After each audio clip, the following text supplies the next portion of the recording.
What it do? Bedtime crew. Hey man, listen, today I am here to just have a moment of silence, guys. I'm here to have a moment of silence and just a prayer for Shavkat Rakhmonov because his time has come. Shavkat Rakhmonov, there's no way out of this one. Your time has come. You're done. Bilal Muhammad versus Shavkat Rakhmonov has officially been announced for UFC 310.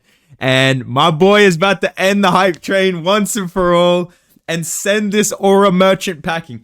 I'm going to be reacting to the 3 fights that got announced officially as like the main, co-main, and featured fight of this card, giving my early predictions and reaction to this. And I just feel good about this card, dude.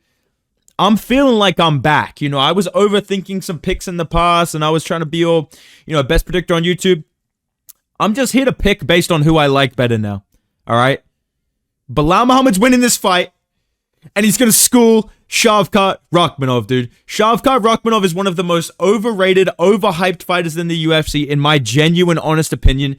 He is extremely dangerous. I do believe that there's a real submission threat here for him in the matchup.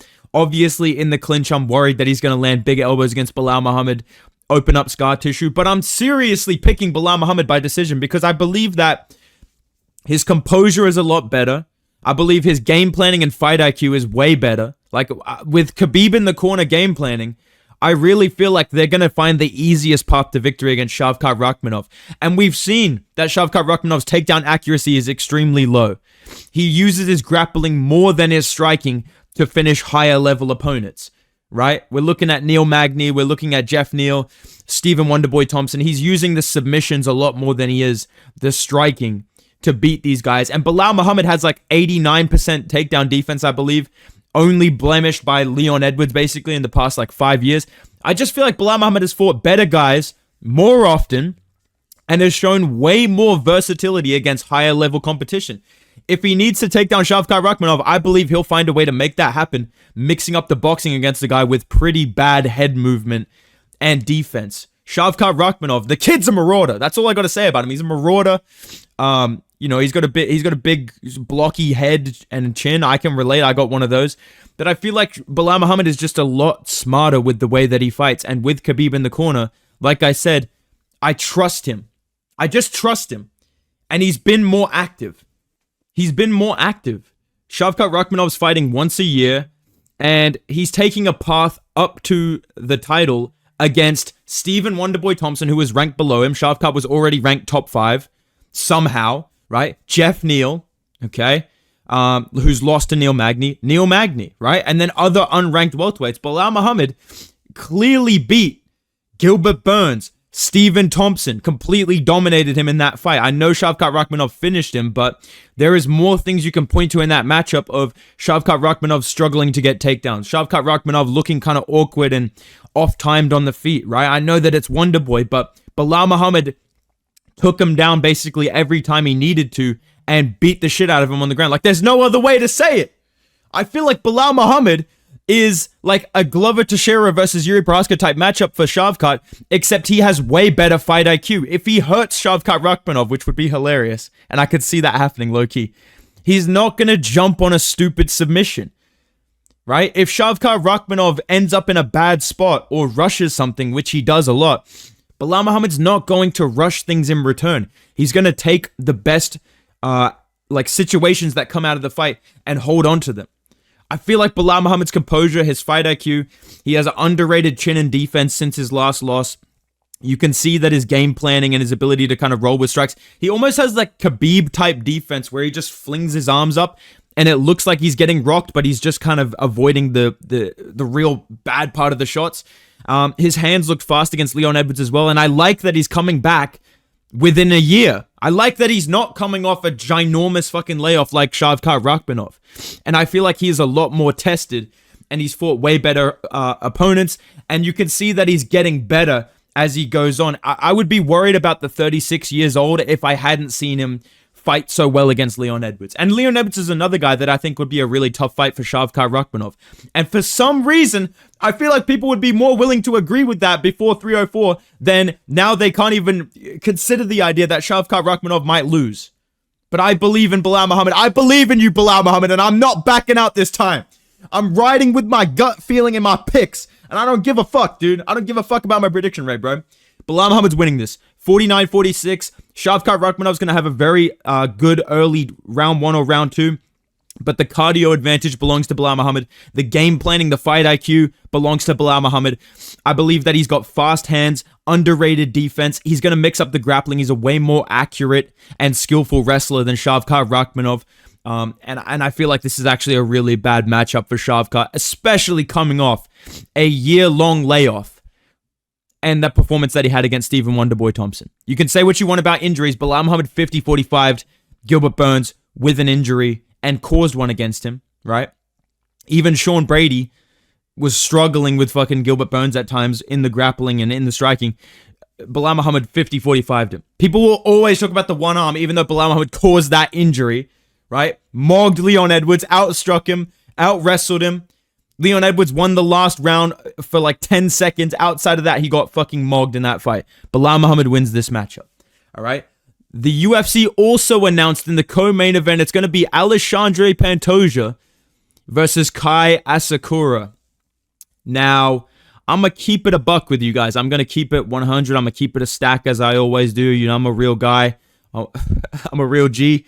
I don't know anything about Kai Asakura. And I know some nerd in the comment right now that's built like Corey Sandhagen is, dude, you're a freaking casual, bro. You're literally talking about MMA. You don't know Kai Asakura? No, bro. I don't. I watch the UFC, bro. I watch real fighting. I watch real MMA fighters like Nico Price and Themba Garimbo. All right, kid. I'm watching Daniel Rodriguez, Alex Moreno. You peasants are watching Kai Asakura. I'm picking Pantoja to win this fight by decision.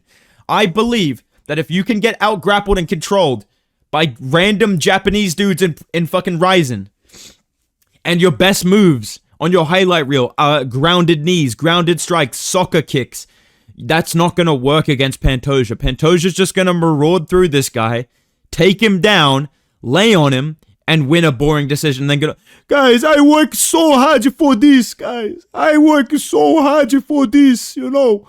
That's what we really need is Pantoja vs. Merab, the ultimate yap-off. But no, I'm picking Pantoja in this matchup. I just don't think that Kai Asakura debuting in the UFC is going to have anything that Pantoja hasn't seen before.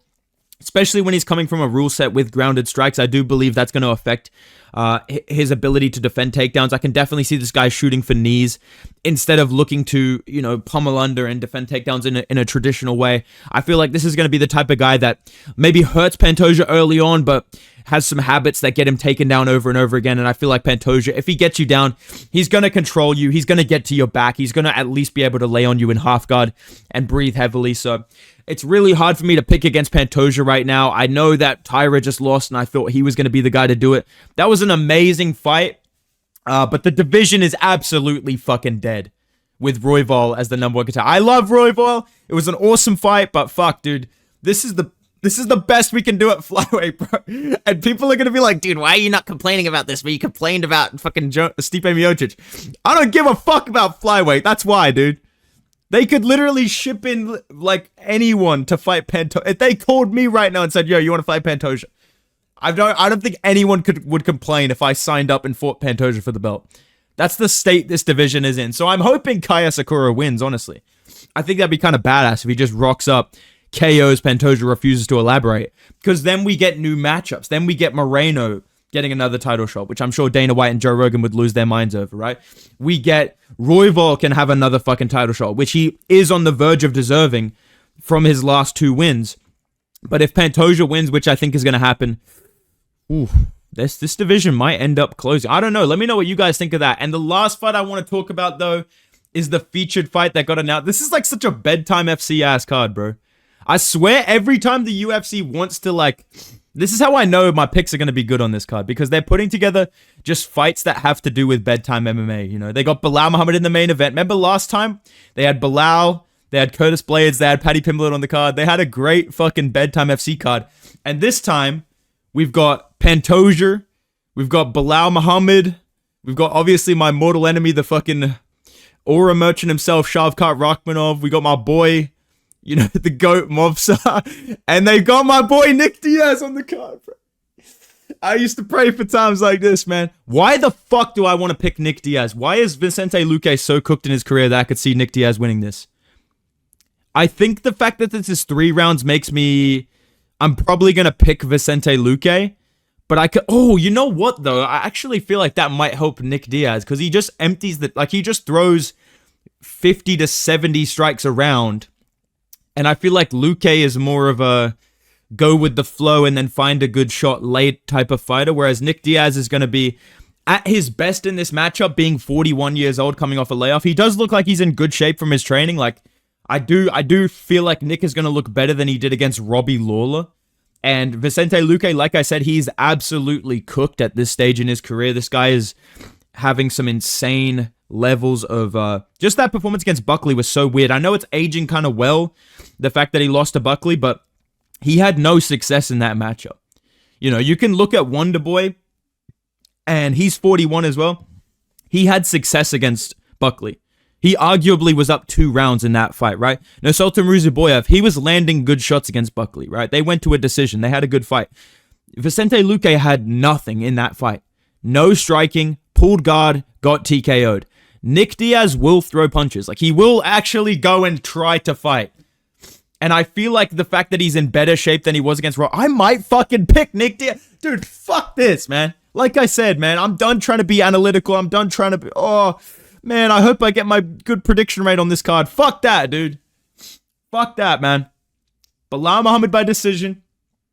Pantoja by Smudgefest decision. Nick Diaz by decision. He's going to empty the clip in round 1 and 2. He's probably going to get beat up in round 3. And he's going to win a split decision. I believe in Nick Diaz in this matchup. I genuinely think Luque is so washed at this point. And I know that Nick Diaz is also washed, but he's high output. And he's in way better shape than his last UFC fight. He seems to be in a much better place in life. I've talked to some people about this that are knowledgeable in the situation. And I really feel like Nick Diaz could actually win this fight. But I don't know, man. I'm very biased. I'm not going to lie. Nick Diaz is my favorite fighter, as you guys know. I would literally cry if I met this man. So I'm definitely going to be picking Nick, and I'm definitely going to be rooting for him. But this is a pretty good card all in all. In terms of my overall thoughts on this matchup and the card, excuse me, love the main event. I think it's going to be a pretty good fight. I do think that even if Bilal Muhammad wins, which I think is going to happen, Shavkat Rakhmonov is going to have moments of... I was going to say big success, but yeah, I think he's going to have some big moments, and I do believe that he's such a dangerous matchup for everyone at welterweight, even though there is deficiencies in his game that people sometimes tend to ignore. You can't, like, the thing with Shavkat is, I don't think he's technically, like, as sharp as Leon Edwards. I don't think he mixes things up as well as Leon Edwards. Like, I don't think it's going to be as easy for him to take down Bilal as it was for Leon, because Leon is such a crisp striker, and he mixes timing up really well. We've seen that in all of his fights. But, like, Shavkat Rakhmonov, he's just... either trying to kill you on the feet mode, or you hurt him, he grabs a hold of you and dumps you. You know what I mean? Like, it's not as sophisticated what Shavkat does, but he's more lethal in the striking and the grappling. But you know what they say, dude. Bilal Muhammad, this guy will beat you in the striking, this guy will beat you in the grappling, this guy will beat you in the wrestling. He's got hands like Canelo. He's got wrestling like Khabib. I can't pick against the GOAT, Bilal Muhammad. He's going to absolutely dominate Shavkat Rakhmonov via split decision. But outside of that, when I look at this card, my final thoughts on this card, I love every matchup on it, dude. I really love this main card. I think these are all really good fights. But we know how it goes with December pay-per-views, dog. Anyone out there that's a real hardcore like me, that watched Beterbiev versus Bivol today, what a masterclass, what a chess match that was. I don't know why people are crying robbery over that, but regardless, if you watch MMA, you know that these December pay-per-views, they're always stacked. The press conference is always good, and then the actual pay-per-view is like 4 hours long. Vicente Luque, Nick Diaz, that's going to be a decision. Movsar Evloev, Aljamain Sterling, that's going to be a decision. Come on, dude. Cyril Gane Volkov, probably going to be a decision. Pantoja Sakura, probably a decision. Bilal Muhammad, Shavkat Rakhmonov, if Bilal Muhammad wins, it's by decision. You know what I'm saying, dude? I'm feeling like this is going to be a very long pay-per-view. I think we're going to be hyped for all the fights, but I won't be surprised if it's a little bit of a dud in terms of actual excitement. But these are all great matchups. I'm really, really happy with the UFC for this card. Most of this stuff is what we expected, but you know, the expectations were good and they met them. So I'm not going to complain about this card. It's a really good pay-per-view, especially compared to fucking 309. So this is my thoughts on UFC 310. I believe Shavkat Rakhmonov is absolutely cooked via split decision against Bilal Muhammad. I'm not mad at Sakura getting a title shot. I think Pantoja is going to win that, though. And I'm rooting for my boy Nick Diaz. But let me know your guys' thoughts down below on this card. How excited are you? What do you think of the main event? I'm sure no one will disagree with me in the comments about my main event prediction. I mean, come on, guys. We're the Bilal Mafia around here. Yeah, drop a like if you guys enjoyed the video. Subscribe to the channel. Go follow me on Instagram and Twitter at Bedtime MMA. I will see you guys in the next video, man. Goodbye.